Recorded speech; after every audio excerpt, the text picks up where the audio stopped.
बिस्मिल्लाहिर्रहमानिर्रहीम। अस्सलाम वालेकुम दोस्तों, उम्मीद कि आप खैरियत से होंगे। आज की हमारी जो टॉपिक है वो डिस्क्राइबिंग मोशन है। डिस्क्राइब मोशन से रिलेटेड हम जो है ना डिस्टेंस, डिस्प्लेसमेंट, उसके बाद जो है ना स्पीड, वेलोसिटी और उसके बाद जो है ना स्पीड और उसका एग्जांपल यहाँ पे करेंगे ताकि आपका कांसेप्ट क्लियर हो जाए। यहाँ पे हमने पहले से ही आप लोगों को बताया था लास्ट वीडियो में कि मोशन हमें डिस्क्राइब करनी है। डिस्क्राइब मोशन इस काइनेमेटिक में उसकी डेफिनेशन हमने आप लोगों को बताई थी कि body said to be in the state of motion when there is no any influence of the surrounding. तो हम कहेंगे कि वो बॉडी कंटिन्यूसली मूवमेंट में होगी। अगर सराउंडिंग की इन्फ्लुएंस होगी मतलब कि वो हम कहेंगे कि वो बॉडी स्टेट ऑफ मोशन में नहीं है।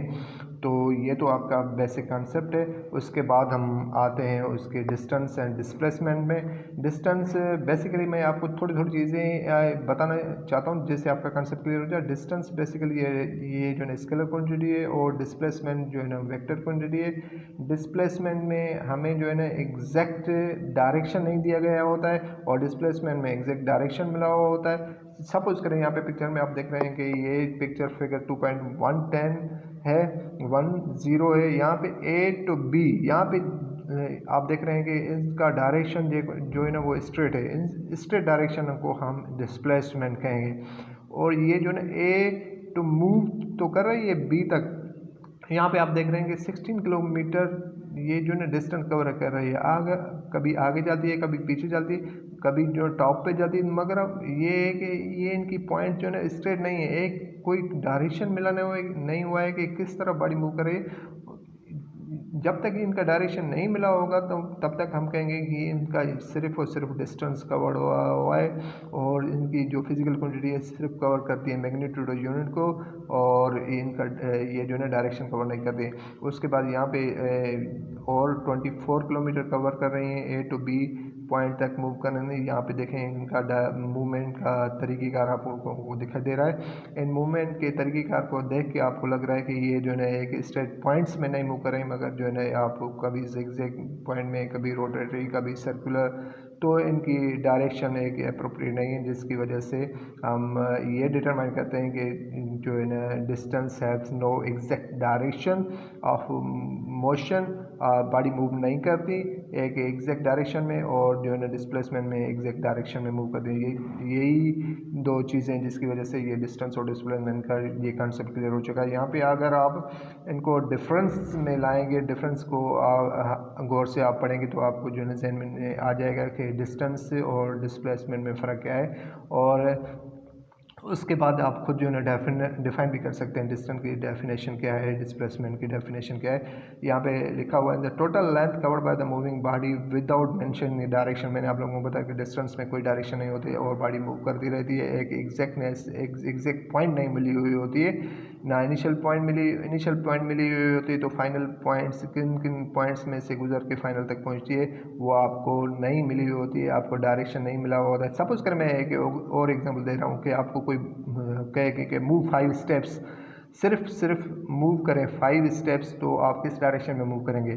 आप कहेंगे, आप तो कंफ्यूज हो जाएंगे कि सर मैं जो है ना मूव करूँ, किस तरफ मूव करूँ, राइट साइड, लेफ्ट साइड, या तो किस तरफ मूव करूँ, साउथ या नॉर्थ या ईस्ट और वेस्ट, किस तरफ मूव करूँ? मतलब आपको डायरेक्शन नहीं मिला हुआ है। उस डायरेक्शन अगर नहीं मिला हुआ है तो वो डिस्टेंस कवर करता है, डिस्टेंस कवर करता है। अगर डिस्प्लेसमेंट की हम बात करें तो displacement measured in straight line in a particular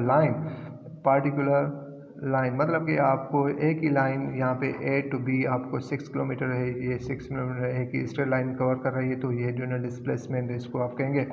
उसके बाद है इट इज़ स्केलर क्वांटिटी। मैंने आप लोगों को बताया कि ये जो डिस्टेंस जो है ना वो स्केलर क्वांटिटी है और ये जो है ना वेक्टर क्वांटिटी है। वेक्टर क्वांटिटी को स्केलर क्वांटिटी क्यों कहते हैं? क्योंकि स्केलर क्वांटिटी को मैग्नीट्यूड और यूनिट जो होता है मगर डायरेक्शन नहीं होता है। इनमें तीनों चीज़ें होती हैं, मैग्नीट्यूड होता है, यूनिट होता है और डायरेक्शन भी होता है। उसके बाद ऐसा यूनिट दोनों का एक ही है, इसका भी मीटर है और इसका भी मीटर है।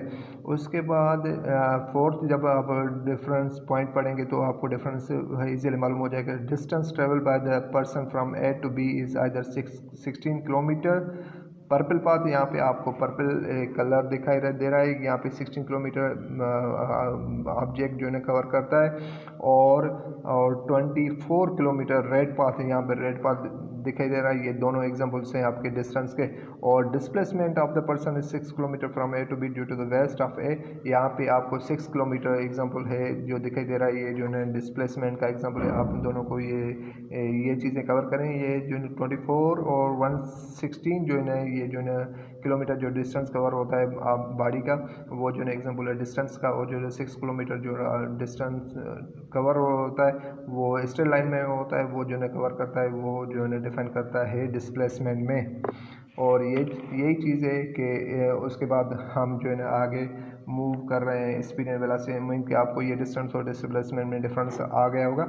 स्पीड एंड वेलोसिटी में फ़र्क क्या है? स्पीड पे पहले आते हैं, उसके बाद जो है ना हम वेलोसिटी पे आएंगे। स्पीड जो होती है वो distance travel per unit time, मतलब कि आपका ये भी स्केलर क्वांटिटी है। आप इसको आप वेक्टर क्वांटिटी नहीं कहेंगे क्योंकि हम स्टडी कर रहे हैं।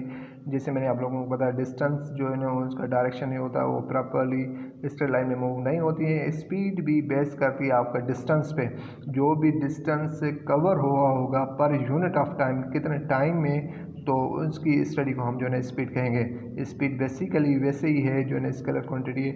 यहाँ पे क्लियर लिखा हुआ है, ये आपको लोगों को बताना चाहता हूँ। यहाँ पे स्पीड जो है ना वी से हम शो कर रहे हैं। एस मीन्स डिस्टेंस कवर्ड जैसे मैंने आप लोगों को पहले लास्ट में बताया था कि आपको जो है ना ये 24 किलोमीटर और 16 किलोमीटर जो है जो कवर्ड होता था, ये जो है ना डिस्टेंस कहलाता है। और उस डिस्टेंस को कवर करने पर यूनिट ऑफ टाइम में अगर वो कवर हो जाता है तो उसे स्पीड कहते हैं। स्पीड की यहाँ पे डेफिनेशन भी लिखी हुई है। Distance covered by the object in a unit time is called speed. Suppose करें यहाँ पे आपको ये एक पिक्चर दिखाई दे रही है, आप लोग देख रहे हैं यहाँ पे एक कार खड़ी हुई है, फिगर 2.19 रेसिंग कार है। अगर इसका आप टाइम डिटरमाइन करेंगे, डिटरमाइन करने का मकसद है यहाँ पे आप स्टॉप वॉच लेके बैठे हुए हैं। स्टॉप वॉच से जैसे ही आप नॉब को प्रेस करें तो ये स्टार्ट करना शुरू करती है। स्टार्ट करना शुरू करती है, ये किस डायरेक्शन में जाती है, कहाँ तक जाती है, कितना डिस्टेंस कवर करती है, वो उस डिस्टेंस को आपको पता नहीं होता है कि कितना किलोमीटर्स कवर है, ये किस डायरेक्शन में मूव कर रही है वो आपको पता नहीं है। मतलब कि एक स्ट्रेट लाइन में मूव कर रही है या अपने जिगजैग वे में मूव कर रही है। मतलब कि वो टाइम तो पता चल जाता है कि इस टाइम में इतना उसने कवर कर लिया, मगर ये जो है एक डायरेक्शन में मूव नहीं कर रही है। जिस डायरेक्शन में मूव नहीं कर रही है तो उस को हम जो है स्पीड में लाते हैं। यहाँ पे क्लियरली लिखा हुआ है, मैं आप लोगों को पढ़ के बता रहा हूँ, उसके बाद जो है आपका कॉन्सेप्ट क्लियर होगा। Given only average speed of the body, it cannot be said that it was traveling with the uniform speed or non-uniform speed. For example, a racing car can be timed by using a stopwatch over a fixed distance by say 500 metre तक वो racing car जा रही है। Dividing distance by time gives the average speed, but it may be speed up or slow down along the way. Speed is scalar quantity in the size unit is meter per second. यहाँ पे clear हो चुका है। Suppose करें आपका जो है ना 500 मीटर तक जो कार जा रही है, कार कभी मतलब कि सीधे रास्ते से जा रही है, मतलब स्ट्रेट लाइन में मूव कर रही है, कभी जो है ना टेढ़े रास्ते से मूव कर रही है। मतलब एक फिक्स उसमें यूनिफॉर्मिटी नहीं है। अगर फिक्स यूनिफॉर्म नहीं है उनका हम डिवाइड करेंगे उसको टाइम से, तो उसका एवरेज स्पीड आ जाएगा कि।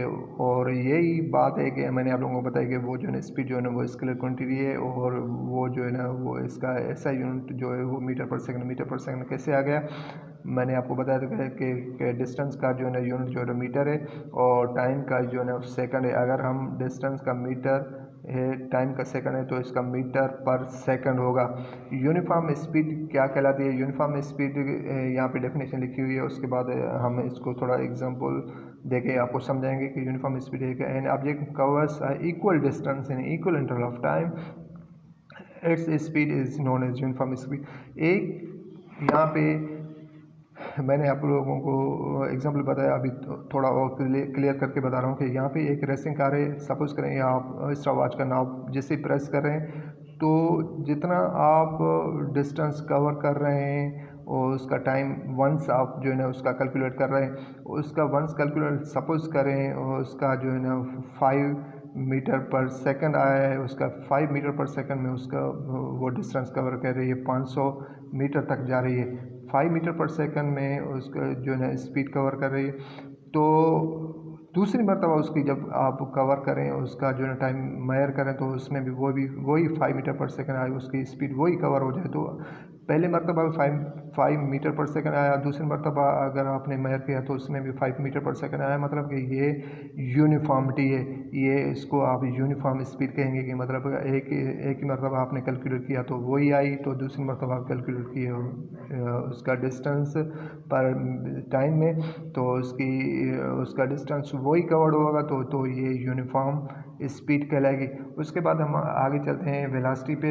वेलोसिटी जैसे मैंने आप लोगों को बताया कि वेलोसिटी एक वेक्टर क्वांटिटी है। वेक्टर क्वांटिटी ये रिलेटेड होती है डिस्प्लेसमेंट पे, डिस्टेंस पे नहीं होती, क्योंकि डिस्टेंस जो है ना वो स्पीड पे रिलेट करता है, और वेक्टर वेलोसिटी जो है ना वो डिस्प्लेसमेंट पे डिपेंड करती है। तो वेलोसिटी यहाँ पे डेफिनेशन लिखी हुई है, change in the displacement per unit of time is called the displacement. Displacement एक वेक्टर क्वांटिटी है, उसका यूनिट भी मीटर पर सेकंड है। यहाँ पे जो भी एवरेज, अगर हम इसकी वेलोसिटी की बात करेंगे, एवरेज वेलोसिटी कैसे कवर होगी, तो total displacement per unit total time taken. तो ये तो डेफिनेशन होगी। और उसके बाद जो है ना यूनिफॉर्म वेलोसिटी क्या कहलाएगी। यूनिफॉर्म वेलोसिटी जैसे मैंने आप लोगों को बताया कि यहाँ पे स्पीड के बारे में मैंने आप लोगों को बताया कि एक मरतबा हम जो है कैलकुलेट कर रहे हैं टाइम कैलकुलेट कर रहे हैं, बॉडी कैसे डिस्टेंस कवर कर रही है, उसी टाइम में अगर दूसरी मरतबा भी हम कैलकुलेट करेंगे तो उन दोनों का टाइम एक ही आया, तो हम कहेंगे कि यूनिफॉर्म स्पीड पे डिस्टेंस कवर होता जा रहा है। उसके बाद यूनिफॉर्म वेलोसिटी क्या कहती है। यूनिफॉर्म वेलोसिटी कहती है कि आपकी अगर एक बॉडी है, दो पॉइंट्स के दरमियान जो डिस्प्लेसमेंट कवर होता है, एक डायरेक्शन में कवर होता है, उसको हम एक मरतबा कैलकुलेट करें, उसका जो भी वैल्यू आए उसका दूसरी मरतबा कैलकुलेट करें, उसका भी वही आए जो पहली मरतबा आया है, तो हम कहेंगे कि यूनिफॉर्म वेलोसिटी से ही ऑब्जेक्ट एक प्रॉपर डायरेक्शन में मूव कर रहा है। तो अगर उस यूनिफॉर्म डायरेक्शन में एक स्ट्रेट लाइन में या पर इक्वल जो है ना डिस्प्लेसमेंट कवर होता है, दोनों जब हम मेजरमेंट करते हैं तो उसको हम यूनिफॉर्म वेलोसिटी में लाएंगे। यूनिफॉर्म वेलोसिटी का यहाँ पे एग्जांपल लिखा हुआ है, हम आप लोगों को ये क्लियर करवाते हैं, उसके बाद आपको लोगों का कंसेप्ट क्लियर हो जाएगा। A car travels 700 metre in 35 second, what is the speed of the car. Suppose करें एक कार जो है ना वो ट्रेवल करती है 700 मीटर कितने टाइम में, 35 सेकंड में। तो मैंने आप लोगों को बताया था कि पहले जो भी प्रॉब्लम करें आप उसका सॉल्यूशन लिखें, उसके बाद उसका डेटा लिखें, जो भी आपको चीज़ मिली है वो मेंशन करें, और जो नहीं मिली है वो उनको जो है ना क्वेश्चन मार्क लगाएं, ताकि ये आपको फाइंड करनी है। जैसे स्टेप 1 में ये आपको चीज़ें मिली हुई हैं और जो फाइंड करना है उस पर क्वेश्चन मार्क लगी। स्टेप 2 में हम जो है फार्मूला पढ़ चुके हैं। वेलोसिटी का फार्मूला और स्पीड का फार्मूला है जो v is equal D by T, मतलब कि आपका वेलोसिटी का अगर हम फार्मूला जो पहले से ही जो स्पीड कवर होती है एक डायरेक्शन में, अगर वो डायरेक्शन में कवर होता है वो डिस्टेंस, तो हम जो है ना उसको जो है ना वेलोसिटी में लाएंगे, उसकी स्पीड जो होगी वो प्रॉपर डायरेक्शन में होगी, तो उसकी वेलोसिटी का यहाँ पे या स्पीड का यहाँ पे एक मतलब ये क्वेश्चन लिखी हुई है D by T, D means displacement, T means time. या यहाँ पे आप देख रहे हैं कि यहाँ पे 700 मीटर जो है ना इसका डिस्प्लेसमेंट है, 700 मीटर हमने लिख लिया। उसके बाद टाइम जो है ना 35 सेकंड है, इसको हम डिवाइड करेंगे तो इसका 20 मीटर पर सेकंड आएगा। Thus the average speed of car is 20 metre per second. आप एक मरतबा इसको कैलकुलेट कर रहे हैं थ्रू एनी इंस्ट्रूमेंट, तो आपको ये जहन में रखनी चाहिए कि ये बॉडी जो है ना मूव कर रही है इतने एवरेज मीटर पर सेकंड में एक प्रॉपर डायरेक्शन में। उसके बाद जो है हम दूसरे एग्जांपल पे आ रहे हैं। Speed of train is 108 kilometre पर हावर, हाउ मच डिस्टेंस, यहाँ पे डिस्टेंस की बात कर रहे हैं, will be covered in 2 hours. आप लोग देख रहे हैं कि एक स्पीड ऑफ ट्रेन है वो 108 किलोमीटर कवर कर रही है, तो उसका डिस्टेंस कितने में कवर होगा, how much distance will be covered in 2 hours. 2 hours में कितना डिस्टेंस उसका कवर होगा। तो आप देख रहे हैं कि यहाँ पे फार्मूला पहले से लिखा हुआ है हमारा। यहाँ पे वेलोसिटी हमें मिली हुई है किलोमीटर पर आवर, और टाइम भी मिला हुआ है आपका 2 आवर्स। यहाँ पे सिर्फ और सिर्फ हमें जो है ना जो डिस्टेंस है वो हमें फाइंड करना है, क्योंकि यहाँ पे लिखा हुआ है how much distance will be covered, तो हमें डिस्टेंस फाइंड करना है। यहाँ पे दोनों v और t को हम मल्टीप्लाई करेंगे। जो वेलोसिटी का या स्पीड का वैल्यू होगा और जो है टाइम का वैल्यू होगा, उन दोनों को मल्टीप्लाई जब हम करेंगे और आवर को आप चेंज करेंगे 3600 सेकंड में, क्योंकि 1 जो है ना 1 मिनट जो है ना 60 सेकंड के बराबर होता है और 1 आवर जो है ना 60 मिनट के बराबर होता है। इसीलिए 60 मल्टीप्लाई बाई 60 करेंगे तो ये आपका वैल्यू आएगा 3060 और 600 सेकंड आएगा। तो आप लोगों का ये जो है ना वेलोसिटी का वैल्यू आ गया है। तो वेलोसिटी का वैल्यू पहले से ही आपको मिला हुआ है 108, और उसके बाद हम जो है ना किलो मीन्स 1000 देंगे। उसके बाद हम जो है ना टाइम जो है ना ये 3600 सेकंड जो है ना हमारे आए थे। इनको पहले तो ये इन दोनों को जो है ना आप मल्टीप्लाई करेंगे, इसका जो वैल्यू आएगा उसको बाद जो है ना इस 3600 सेकंड से डिवाइड करेंगे तो आपका वैल्यू 30 मीटर पर सेकंड आएगा। तो यहाँ पे देखें हमने कवर कर लिया है। तो जैसे ही इसको आवर में भी चेंज किया है तो इसका वैल्यू जो है ना डिस्टेंस का कितना आएगा 7200 सेकंड आ रहा है। तो हमें जो है ना ये पहले से ड्राइव हो चुके हैं, तो अभी हमें डिस्टेंस कवर करना है, डिस्टेंस फाइंड करना है। तो कैसे आप करेंगे, तो v = d/t पहले मैंने आप लोगों को बताया है। तो यहाँ पे देखें d = v × t, हमने बताया था कि इनको डायरेक्टली हम मल्टीप्लाई करेंगे तो ये d का वैल्यू आ जाएगा। तो हमने ये पहले से ही इनको सिंपल कर दिया है, तो आप इसमें पुट कर सकते हैं वैल्यूज़। तो v की जगह पे 30 मल्टीप्लाई बाय ये जो है ना 7200 ये v का वैल्यू आ गया है, और इसके बाद जो है ना आपका t का वैल्यू आ गया है, ये 7200 सेकंड आ गया। इन दोनों में मल्टीप्लिकेशन करेंगे तो हमारा वैल्यू आएगा डिस्टेंस जो ट्रैवल बाय ट्रेन इज यहाँ पे आपका वैल्यू लिखा हुआ है 21,000 ये 21,600 जो ना मीटर आपका कवर हो चुका है। तो ये हो गया आपका डिस्टेंस कवर्ड। तो उम्मीद की ये आपको दोनों एग्जाम्पल से क्लियरली समझ में आ गए होंगे, और कैसे यूनिट की कन्वर्जन होती है और यूनिट को कैसे सिंपल करते हैं। जैसे मैंने आप लोगों को बताया कि अगर किलो में मिला हुआ है तो 1000 से मल्टीप्लाई करेंगे, अगर आवर में मिला हुआ है वो हम 3600 से मतलब उसको सिंपल करके उसका सेकंड का वैल्यू डिटरमाइन करेंगे। उसके बाद जो है उसके जैसे हम फार्मूला इनपुट करेंगे तो उसका वैल्यू आ जाएगा। तो उम्मीद की आप ये वीडियो आपको बहुत अच्छी लगी होगी, आपके प्रॉब्लम्स भी कवर हो गए होंगे, आपका कॉन्सेप्ट क्लियर हो गया। तब तक के लिए हमें इजाज़त दीजिए, और हमारे चैनल को ज़रूर सब्सक्राइब कीजिए, लाइक करें, शेयर करें, ताकि जो भी हमारी नई वीडियो हो आप तक फुल फॉर पहुँच जाए। तब तक के लिए हमें इजाज़त दीजिए। अल्लाह हाफ़िज़।